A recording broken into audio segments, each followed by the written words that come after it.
Hi, everybody. Welcome, and thank you for joining us and taking time out of your busy schedule. My name is Sandy Dalton. I'm the founder and owner of Champion Financial Team. I've been in financial services for more than 20 years, and I'm actually a certified divorce financial analyst. Champion Financial Team is an independent financial planning company, and we help people plan for their goals. There's no goal too big or too small. We help clients that are either going through a divorce in conjunction with their legal advisor and other support team that they have. We help people with insurance and protection planning, wealth management, and estate planning. So we're very pleased that you could join us today for this important seminar talking about the 4 common mistakes in divorce. And today's presentation is being hosted by myself, our attorney, Larry Kroll, and our divorce coach, Jenine Powell. So now that you know a little bit more about me, I'm going to let each of Jenine and Larry tell you a little bit about them. And then we're going to share today's program with you, which we hope that you find to be informative and motivational. So Jenine, tell us a little bit about yourself. Hi, so my name is Jenine Marie Powell. I am a certified divorce coach. The name of my company is SOS Divorce Coaching, which stands for Starting Over Single.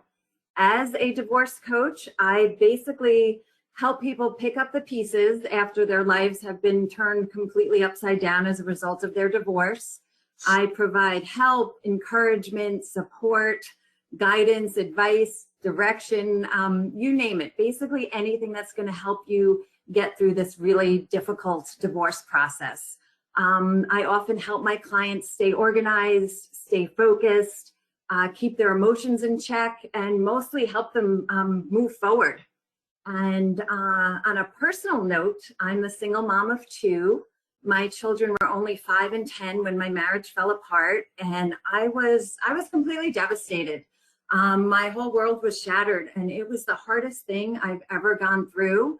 And, you know, I'm really happy to say now that my kids are 17 and 21, a junior in high school, a junior in college, and we made it. And I have a pretty successful co-parenting relationship with my ex-husband. And I just want you all to know, if we made it, you're going to make this through it too. Thanks, Jenine. Larry? Yes, my name is Larry Kroll. I'm a partner with the law firm of Sapiro, Gottlieb & Kroll, located in East Brunswick. I have been practicing law for 30 years, and for the past 15 or so, I have devoted about 40 to 45% of my practice to matrimonial issues. I've helped many clients navigate the legal aspects of a divorce. But as Sandy and Jenine have told you, it is important to have financial and emotional support, and indeed the best clients are those that have a support network behind them. And as Sandy said, I hope that you take some information and knowledge away from this seminar to make you better prepared both financially, emotionally, and legally to move through the process. So I want to thank both Jenine and Larry for working with me to put these different facets of going through the divorce process together, because I don't think that you can work with any one professional and have as successful of an experience than if you work with a team of professionals. And the 3 of us, again, present all different facets of the divorce process. But today we're going to talk about, really from each of those facets, what are the 4 common mistakes in divorce. So when I say a facet, I mean 3 perspectives, really. Jenine can help folks with the emotional and even organizational aspect. Larry certainly is an expert in family law from the legal perspective. And I also personally, having gone through the divorce process, which is what prompted me to become a certified divorce financial analyst, can help enhance options. And opportunities for going through the divorce process as well. So this is really going to, I think, help you get better organized, stay with it, and get to the finish line with a more positive experience than only working with one professional on an individual basis. So before we cover, though, what those 4 common mistakes are, when you think about starting the divorce process, you know, these are considerations that people should really make in terms of getting your mind frame around what to expect when going through the process. Are you emotionally ready? Jenine, how can people really start to think about that? You know, Sandy, that is such a good question. And honestly, I don't know if anybody can ever be 100% emotionally ready for a divorce. I mean, going through a divorce is such an emotional roller coaster. You're sad, you're angry, you're upset, you're overwhelmed, you're totally stressed out. I mean, there's so much going on. And I think it's really important to note here that going through a divorce is actually ranked as the 2nd most traumatic life event one can endure. I mean, that's serious. And it's important to realize that when we are living through trauma, our brain actually functions differently. We sort of go into this survival mode because we feel so vulnerable and we feel so threatened from so many different angles that we go into survival mode. And when you're in survival mode, you really have three main reactions, which is fight, flight, or freeze. So basically, you want to fight, you want to run away, or you're just frozen, stuck. And none of those reactions are really productive when you're going through a divorce process. And, you know, furthermore, the part of your brain, you know, when you're going through trauma, the part of your brain that's responsible for rational, logical reasoning actually shuts down. Yeah. So here you are, you know, going through your divorce, called upon to make all these important decisions, and your brain's not even functioning optimally. So it is really, really important to take care of yourself, keep your emotions in check, and get the support from, you know, various friends, family, professionals to really, you know, be by your side when you're going through this difficult time. And Larry, what are some of the action items that folks should be considering in preparation for the divorce? I mean, I know a big item for you is probably that case information statement, which also falls into the category of a financial item. So maybe you can elaborate on, you know, what is a case information statement, what is it for, and how to complete it? So just to answer the first part of that question, Cindy, the most important things that a client can do is prepare themselves emotionally, as Jenine referred to. That's the most important thing. A client that is making emotional choices as opposed to thought out decisions is not in the long run going to benefit. This is a difficult time, but you need to be emotionally equipped to think about things and, you know, rationally as opposed to emotionally. And part of that is making sure that you understand your finances. And the case information statement is a legal document that is essentially a snapshot of your financial health. And I encourage clients to sit down with a financial professional if they have, you know, if their finances are more than just a couple dollars in the bank, to go through that. There are ramifications to how you hold money, whether you have retirement accounts, if you have assets in real estate or other areas, and you really want to be able to present your attorney with a financial picture. How much you make, what you own, what you owe, what kind of retirement assets you have, what kind of provisions you've made for your children. And the prepared client is the best client. So before you come to me, I strongly encourage everyone to have a conversation with their financial professionals and with a support network, preferably a therapist or a coach like Jenine, to make sure that when they sit down with me and discuss the divorce, they can do so and we can have a productive conversation. A lot of times I tell them things they do not want to hear, whether it be custody issues or financial issues. And they need to be able to understand what the law says that they can and can't ask for as opposed to what they want.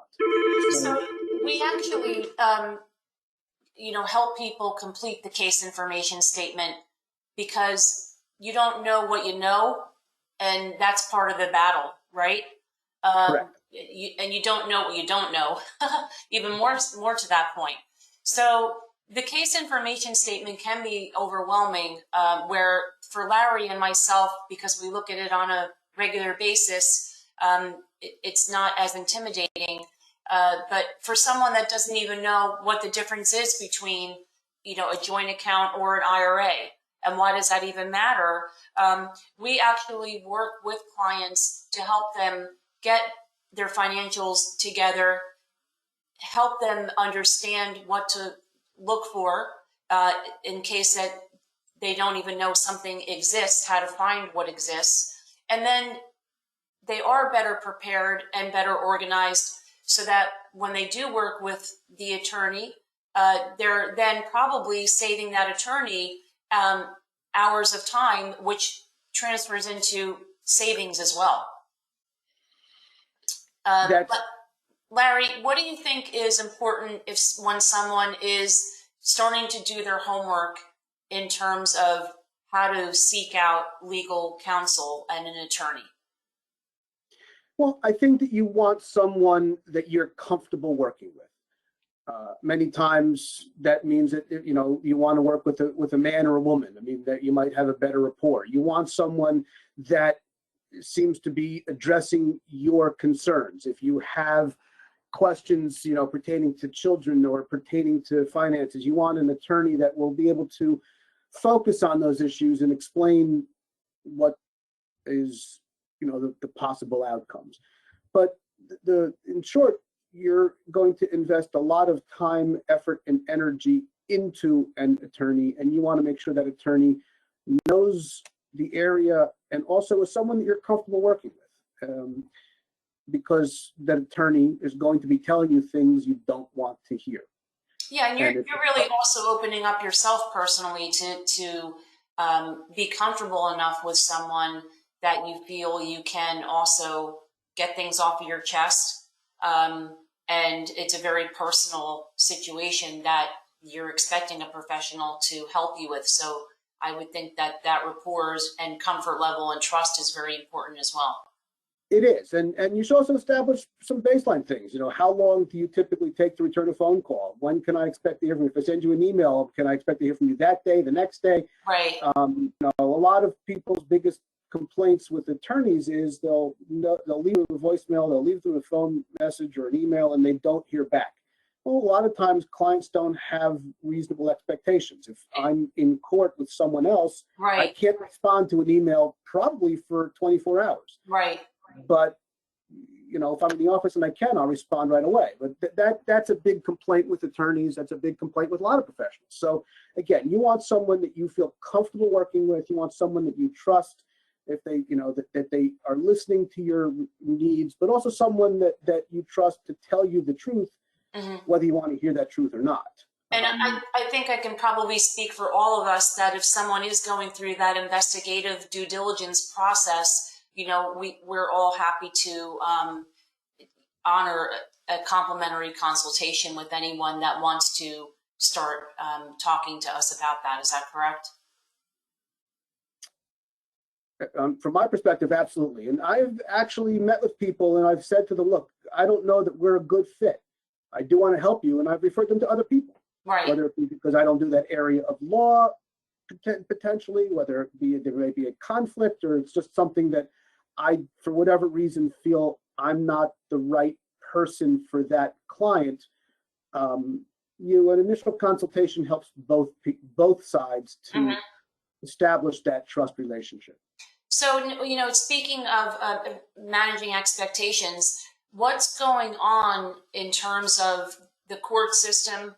I know you're in New Jersey. I service clients all across the country, but in New Jersey in particular, where both you and Jenine are, and I have an office as well.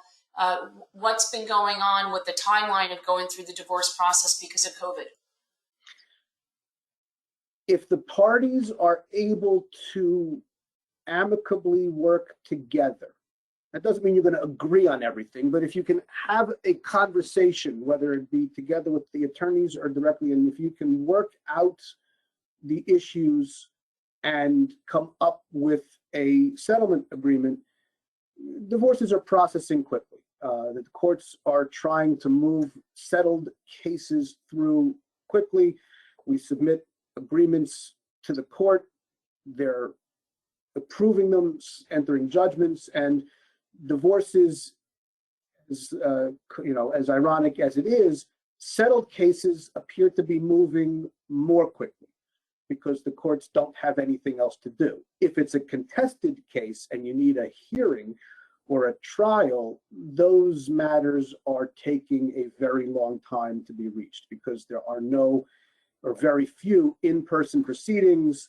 It's hard to get people together in the building, and a lot of times it's difficult to have contested hearings with witnesses and exhibits by video. Although it is being done, it's moving a lot more slowly. So COVID is having an impact on the contested cases, which are moving much more slowly. But as I said, settled matters where people are able to sit down, whether it be in person or by video, and work through the various issues and work them out, those are moving efficiently. And so does mediation move a little bit more quickly because maybe that can be done via, like a Skype or a Zoom process as opposed to having to be in the court? Or is that also? Yes, mediation is basically you set your own time frame. And with mediation, people will retain a professional. It could be an attorney. If the issues are financial, they could be retaining a financial professional to help work out financial issues. They could even retain a divorce coach. If the issues are really more maybe about the children, they might sit down with a divorce coach or someone like Jenine to help them mediate their issues. Yeah. And essentially, it's you sit down at your own time, using your own schedule to work through the issues and arrive at your own solutions. Jenine, do you work with couples that, simultaneously to coach them that are going through mediation, or are you? I currently do not. I just work, with one-on-one Okay. with one of the spouses. Yeah. Okay. Right. But I do recommend mediation. I would advise mediation. It's a very civil way to do it, and it kind of sets the tone going forward, especially if you're going to be co-parenting. I couldn't agree with Jenine more. It absolutely sets the tone, but it does require that the parties be amicable and civil. And a lot of times in a divorce, that's not possible. Right. Mediation means you're working through your issues together. You don't have to like each other, but you do have to respect what the other person is saying. I do mediate. I have a process where I'll bring people in. Used to be in person, it's now by video, and I will referee a conversation. But the advantage of mediation is that you get to do and resolve the questions the best way that you see fit. It obviously costs less.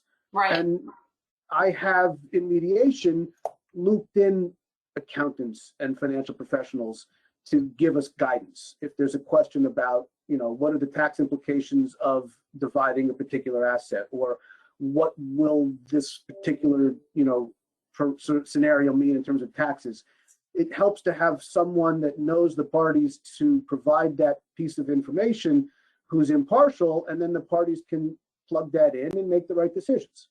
So I think that all of that was just shared is really great, overview information that's not just on, the paper, right? Meaning I always say, you have the numbers that tell one side of the story, but then there's always the emotional aspect of what people's decision process will be. And I think 90% of the battle with going through a divorce is having, managing expectations, having someone to talk to, like Jenine, for example, who is not in your immediate circle, that can give you a third party kind of perspective on stuff, and having qualified professionals in both the legal and financial frontier that are going to, like Larry said, tell you like it is, and present the options to you. But going through the divorce process, what we really wanted to share with our audience today is what are the 4 common mistakes that most people make. And we're going to go through these one at a time. And again, from each of our perspectives, give you some input. So here are the 4 biggest mistakes that we see when people go through the divorce process or preparing to. Number 1, not getting help from qualified resources. Number 2, just giving up too soon and throwing in the towel. Number 3, making decisions based on short-term and or emotional needs. And number 4, just being optimistic that everything will be okay and maybe even burying your head in the sand a little bit. So now we're going to dive deeper on each of these. So mistake number 1. Jenine, tell us from your standpoint, what really happens if people just kind of don't bother to seek out help from qualified resources? Right. So many people will come to me and they'll say, well, my friend got to keep the house in her divorce, or my coworker told me this, or my cousin told me that, or I saw on Facebook this, and I just want to tell them, stop. So they're getting all this information and misinformation from friends and relatives, and who knows if they're even getting the truth. And it's really important, even if you have to invest a couple of $100 now, it could save you thousands of dollars in the future. So it's so important to go to the qualified professionals for the important questions you have. And I'm going to share, a personal example from my own divorce. When I was going through my divorce, it was really, really important to me to keep my home. And Larry will talk about this later, but that's a pretty common issue. Everybody wants to keep their house. And I wasn't going to talk to anybody who was going to tell me to sell my house, right?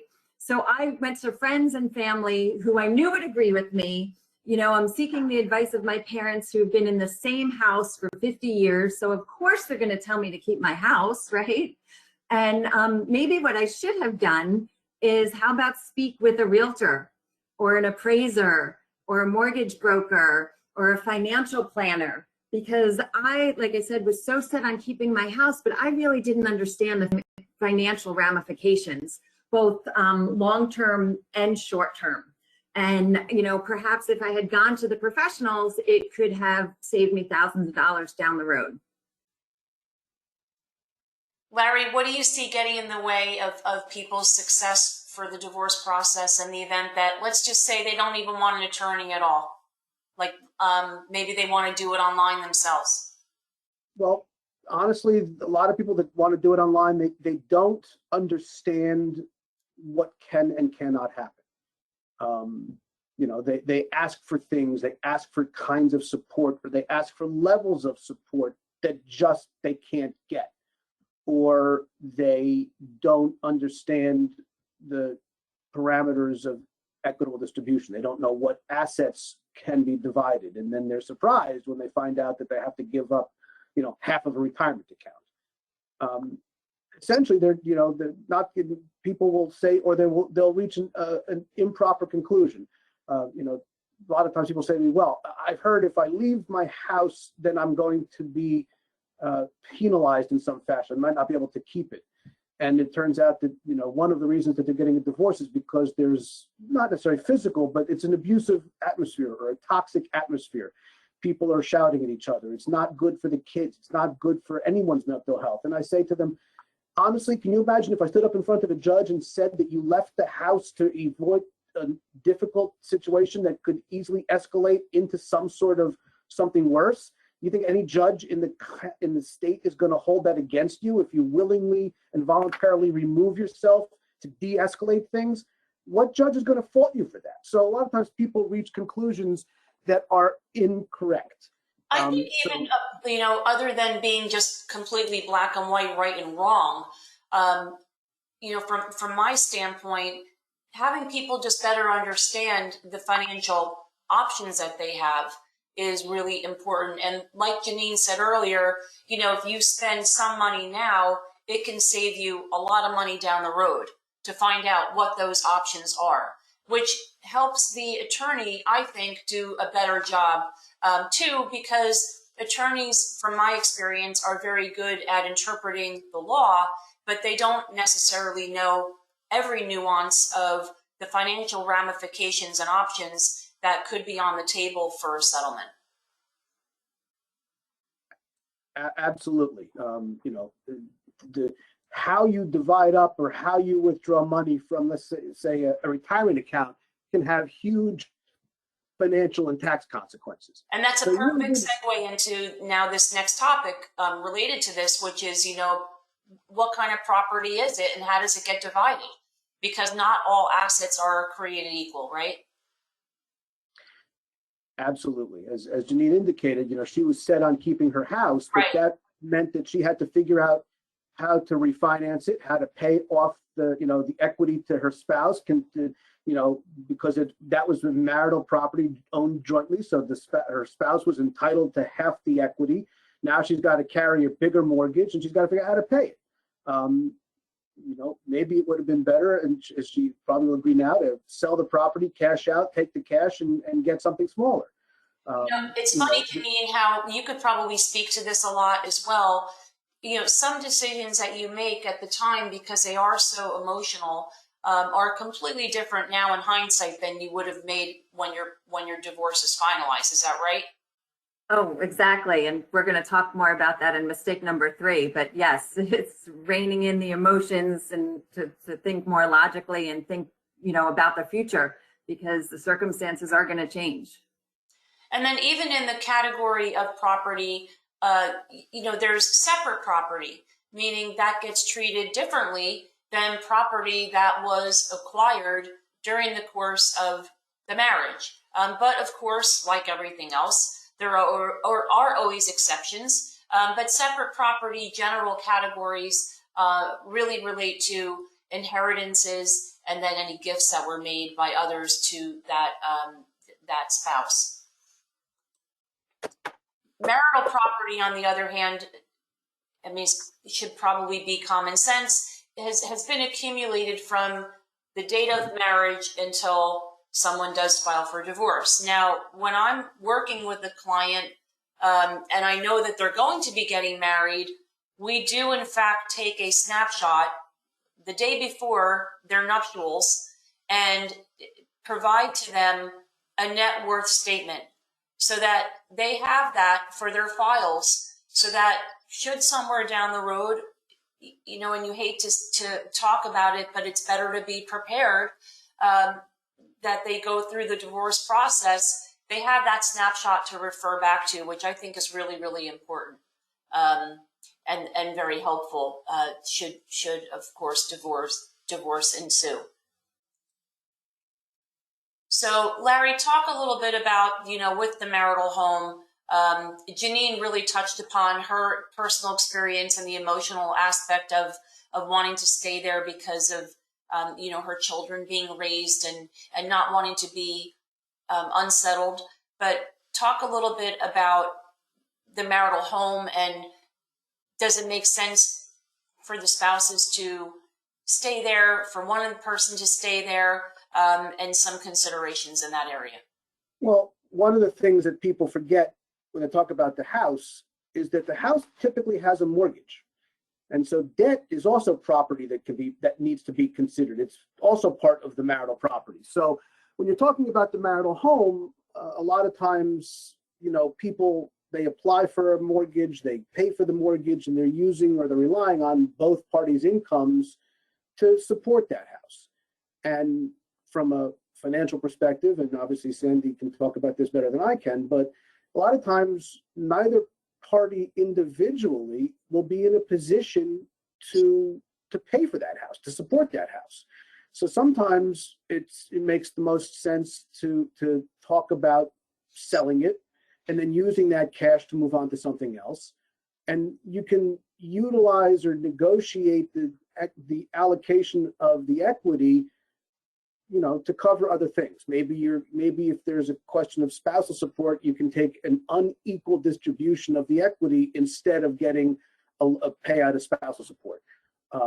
Or you can, if you need, you can sell the house, put money in your pocket and rent something else. So it does give you a lot of options that you need to take into account. You might not be able to, as Jenine said, you may not be able to properly pay and carry that house, even if you want to. Kids, yes, they've grown up there, but divorce is relatively common. They will adapt and they'll learn to live and grow someplace else.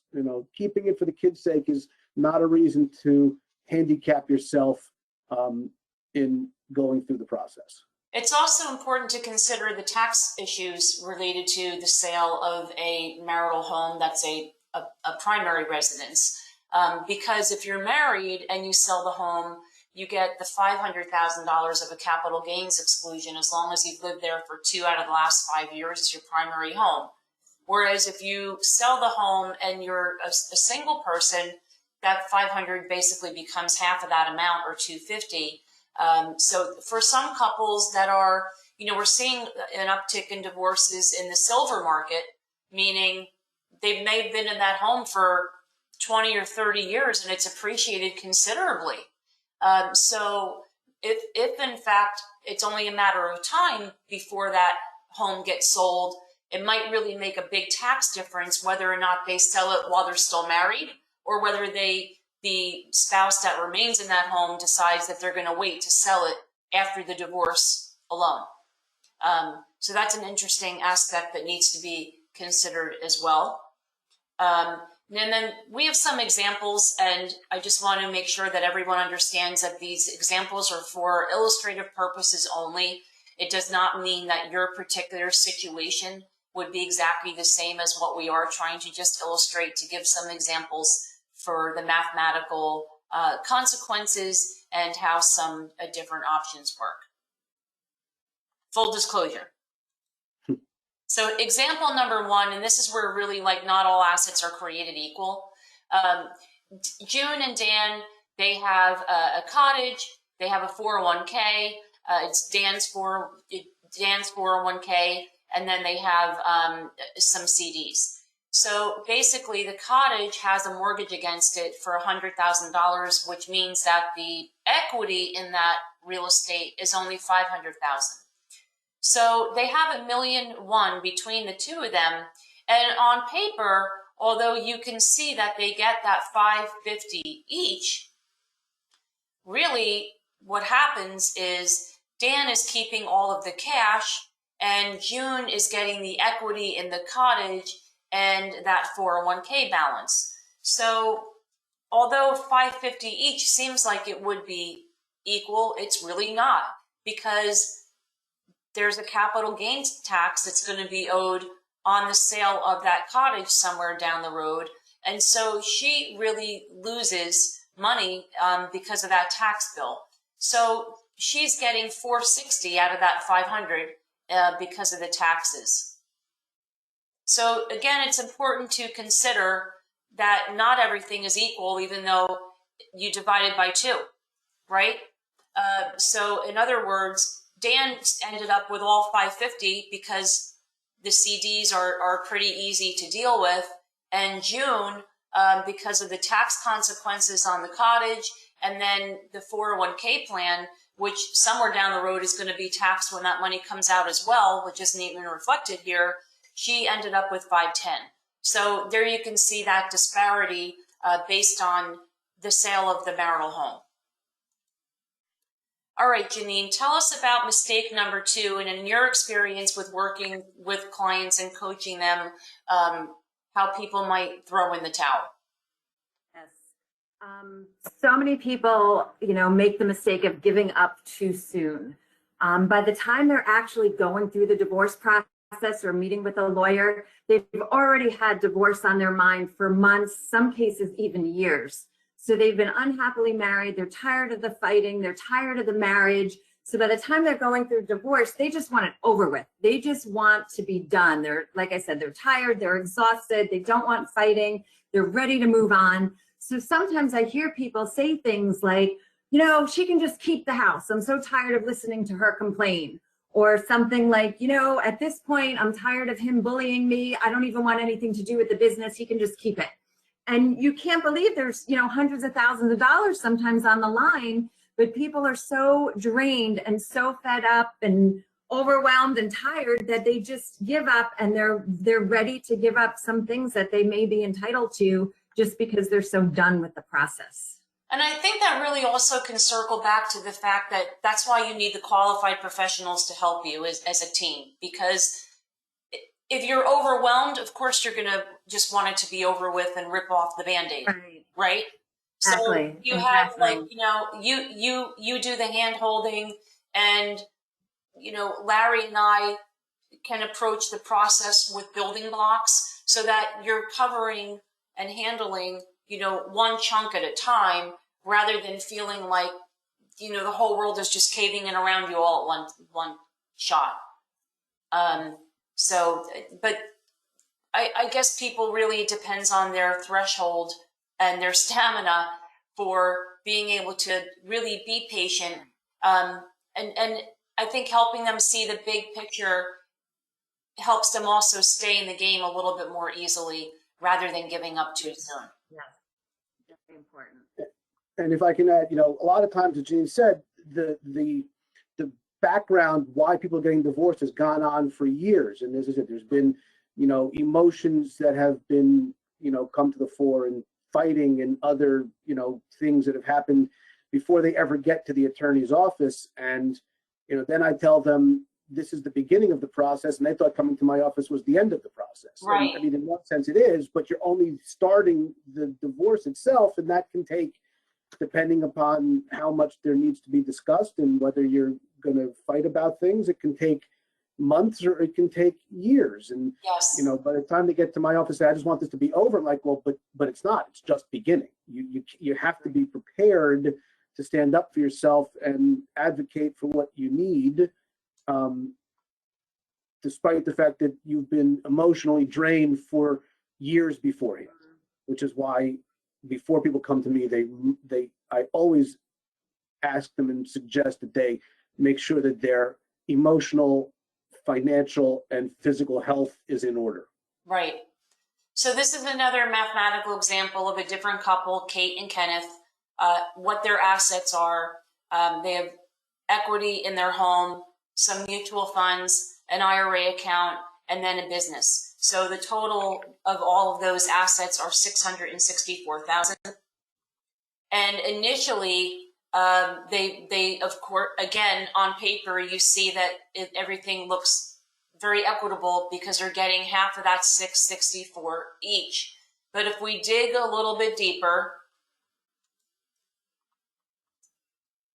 Kenneth has offered to Kate to give her 50% of the assets, as we just saw, child support of $1,180 per child per month, and spousal support of $1,500 a month for 5 years. And on paper, it all seems fine.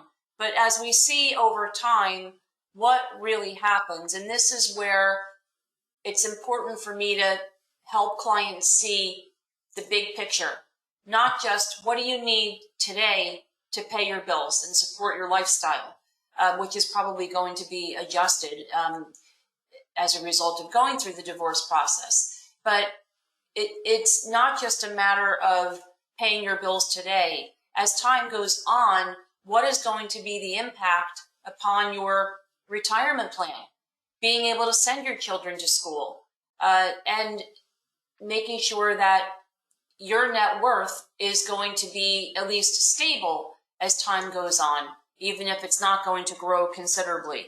So this chart actually has Kenneth's spreadsheet, and this is Kate's spreadsheet. But I think more effectively, this really tells a story that depending on how those assets are divided, and this is why you don't want to throw the towel in too soon, mistake number 2, and just, you know, look at the piece of paper and say, oh, I got half, he got half, you know, everything's going to be okay.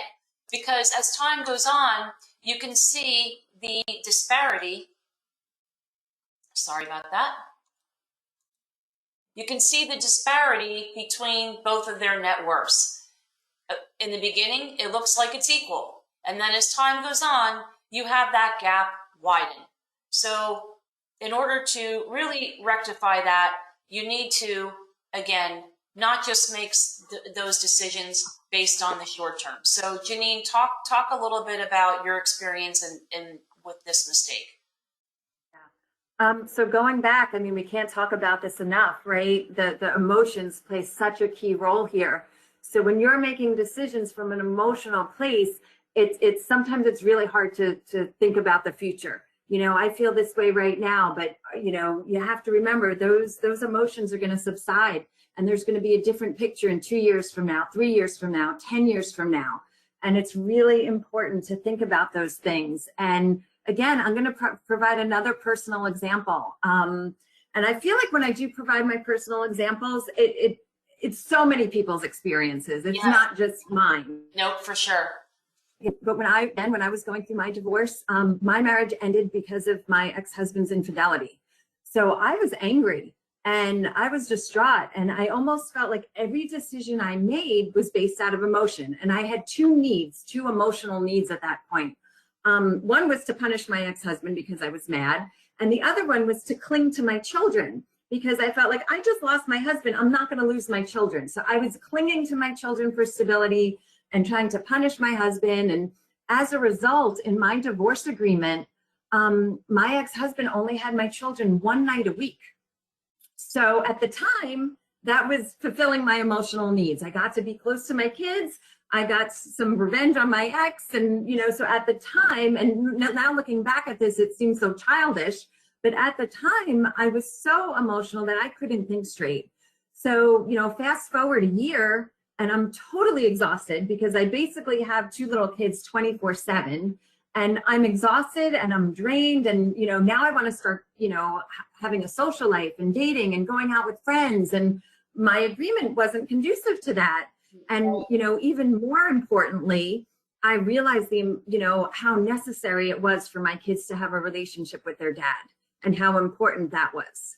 So again, you know, in a short period of time, in my case, in about a year's time, I realized, you know, my emotional decisions were having, you know, long-term impact.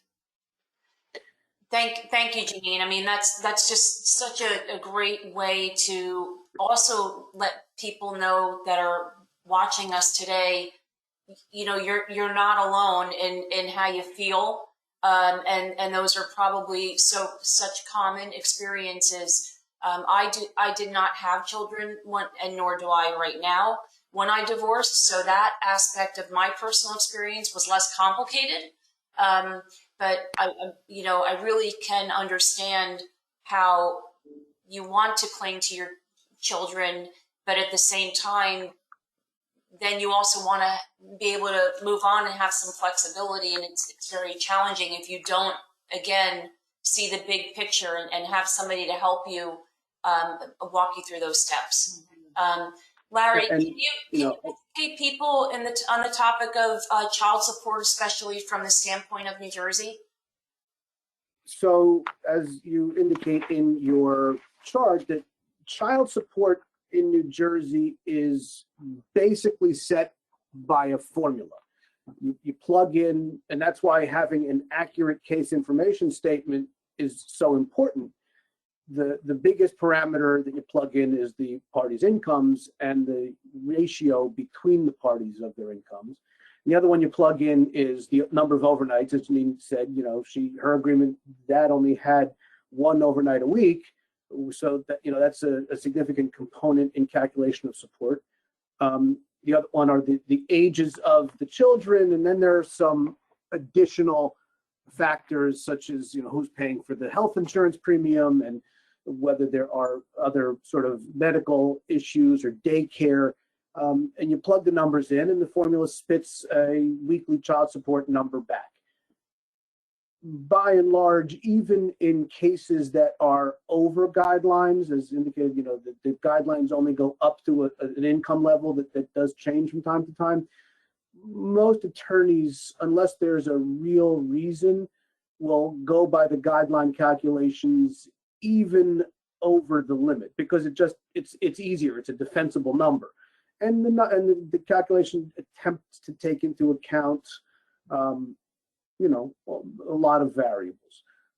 But again, you know, making decisions emotionally, sometimes you don't understand, or you think you're going to be entitled to more than you actually are, or you don't want to pay and you find out you're going to have to pay more than you think. And judges, when it comes to the children, they look at it that they have to protect the children's best interest, and they take that very seriously. And, you know, child support is actually technically an asset that belongs to the children, not to the parent. So they do take that seriously, and you can't bargain it away unless there's a good reason to do so. So, you know, most lawyers will rely on the guidelines just because it's not perfect, but it's better than trying to figure it out on your own. And I think people should also realize that child support is not going to get you rich, for sure. No. And again, it's not designed to be income replacement, and it doesn't belong to the parent, which a lot of people don't understand. And there have been situations that I've been involved in, particularly with, you know, children of college age that are still dependents and they don't get along with one parent or the other, where I've gone to court to have the child support paid directly to the kid as opposed to being paid through the parent, which is uncomfortable, but judges have done it. If the mom or the dad isn't giving the money or using it for the benefit of the child, and the child says, I'm struggling, I need this to help live, I'm in college. Right. Judges have said, you're going to get, you know, you can pay directly to the child and not to the parent. And that is somewhat of a shock to a lot of parents. But child support doesn't, you know, it's a basic amount. It may not cover everything. If your children are interested in extracurriculars or have medical conditions, there will be out of pockets, and those will need to be negotiated. And the other thing that very quickly that divorced parents have to do that married parents don't is pay for college. Right. You will be obligated to pay a share of your children's college expenses. That is considered child support, and you're going to need to figure out how to save versus where Sandy comes in and how to pay for it. And then the other, you know, key aspect of a financial settlement for divorce is certainly alimony. Larry, talk a little bit about, again, like I know there have been changes with the tax implications of alimony. Can you speak to that, please? Yes. So spousal support is typically the one of the biggest issues. A lot of people don't want to pay it, or if they're, you know, particularly males, they don't want to receive it, even if they might be entitled to it. But to oversimplify, spousal support is designed to help the parties maintain as close to possible the premarital standard of living, and is designed to keep them, each of them, at a comparable standard of living post-divorce. And this is where sitting down and understanding your financial picture becomes very important, because a lot of times you can distribute assets in such a way that it can be used instead of support and alimony. And the advantage is it's equitable distribution is not taxable. Alimony is. And the federal government recently, a few years ago, changed its taxation structure so that it is considered taxable to the payor, at least on a federal level, and tax-free to the recipient. It used to be the other way, where the recipient, it was paid taxes on it as if it was income. So now the payor spouse or the payor party pays taxes on it, typically at a higher bracket, and the federal government changed the taxation structure as a revenue measure. They get more money. Right. But that affects the calculation of support because the recipient no longer pays taxes on it. And it's one of the things that needs to be taken into account. And very quickly, you know, there's no such thing pretty much as forever alimony. Even in a long-term marriage, typically the most that you would ever be entitled to is year for year. So if you've been married for 20 years, you get 20, the most you can get is 20 years. If you've been married longer than that, you know, it's typically as long as you've been married. There are some The state of exceptions. New Jersey did away with permanent alimony was when? It was about 5 or 6 years ago. There was a revision to the alimony structure, and Yeah, so there's no such thing as being married for 5 years and paying alimony for the rest of your life, absent very unique circumstances. And I don't know if this still holds true, but I had asked a judge a number of years ago, what is the typical alimony award? And they said it's about 55% of the length of the marriage. So if you're married 10 years, the other spouse is going to maybe get 5.5 years of spousal support. Because there is an expectation, unless you're incapable or of an age when you can't, you have to go back to work. You're going to have to figure out a way to support yourself. It's also interesting to see how the different states treat alimony. I have offices in both New Jersey and in Florida, which is really where the mainstay, both of those states being the mainstay of where my clients reside. And, it is treated a little bit differently in both of those states. So with any tax topic and specific tax advice, please consult your tax advisor. Neither Larry nor myself or Jenine are certified professional accountants. Right, and I stress that they absolutely need to talk to an accountant or a tax advisor about, because then you can manipulate the dependent child deductions, you can manipulate equitable distribution, you can do things to reduce the tax consequences for both parties. And then modifiable versus non-modifiable, basically, can you kind of go back to the batting cage with alimony? It really depends on your particular circumstances, right, Larry? I mean, there's just like no really black and white rule there, is there? Well, so typically, traditionally, both child support and spousal support can be modified based on changes in circumstance. Child support, you cannot negotiate the way the modification. As I said, it belongs to the kids, and the children are always, entitled to enjoy the parents' good fortune or bad fortune. Spousal support, you can negotiate the modification of that payment. So again, it's a negotiating tool. Maybe the payor is willing to pay more if the recipient negotiates away modification. Unfortunately, in the times of COVID, this is coming back to haunt a lot of people because, they've lost their jobs, or they are taking care of children at home during school, because of homeschooling, or they find themselves sort of isolated in quarantine, and the children have been with them for months on end, right? Because they can't travel back and forth. All of a sudden, they can't work, or they find their needs are different. They find that they've lost their jobs because of COVID's completely unanticipated, and they've negotiated non-modifiable alimony, and they're coming to me and say, "What do I do?" I'm like, I can't tell you that answer. We've never encountered these kinds of circumstances. Right. All right, so we're going to round out now with our last mistake that we want to cover, mistake number 4. And I call this head in the sand, just being optimistic or overly optimistic that everything is just going to be fine and dandy.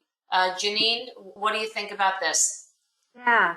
I mean, in some regards, I encourage my clients to be optimistic, right? You want them to be optimistic about the future, that moving forward, you're going to have this new life. And so you don't want everything to be, all doom and gloom. For but sure. at the same time, there's people who, are so relieved, or happy to be, and, getting out of this dysfunctional marriage.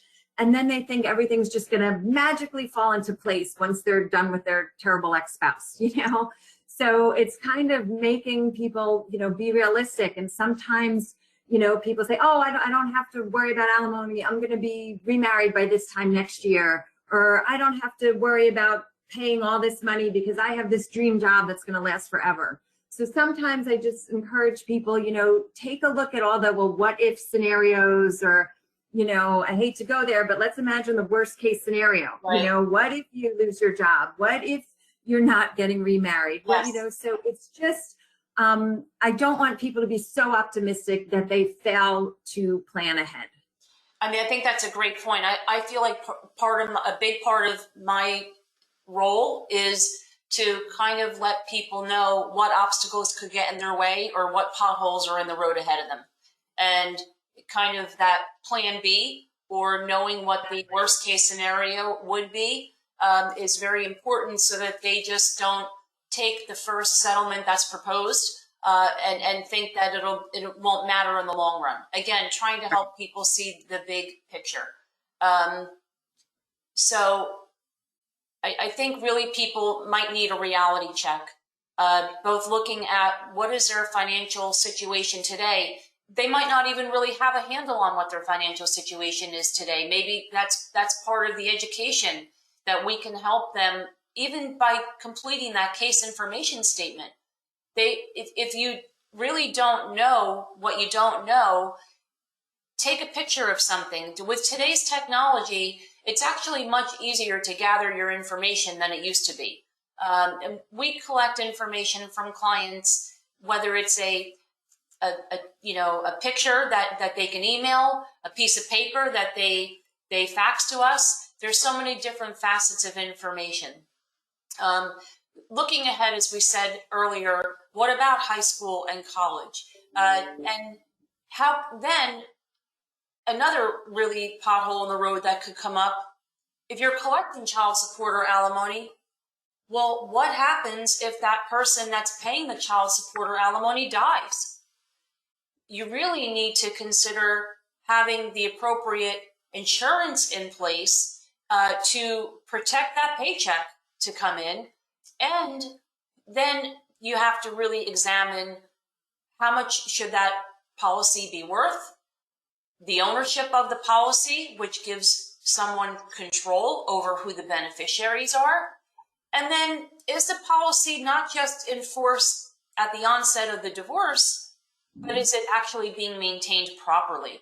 Which I see that to be a big pothole where people do not necessarily ensure that check that's supposed to be coming in every month, not only from the onset, but also ensuring the longevity of that protection.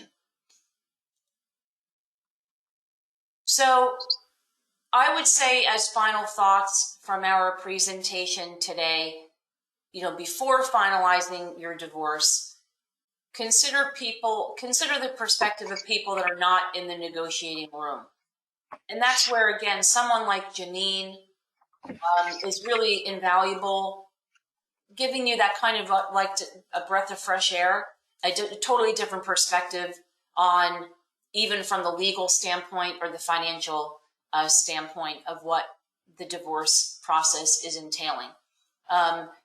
Think about other sources of income, that if you do find yourself in a situation where there's absolutely no way that the child support and the alimony are going to make your life work. In today's day and age, there are, I think, a lot more opportunities to generate some additional income to help fill in that gap.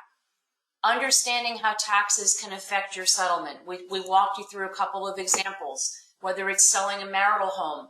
That also could be related to, well, if you get an IRA, the money, when it comes out of the IRA, is taxable, as opposed to assets that are in a joint account that you have more control over the tax impact of.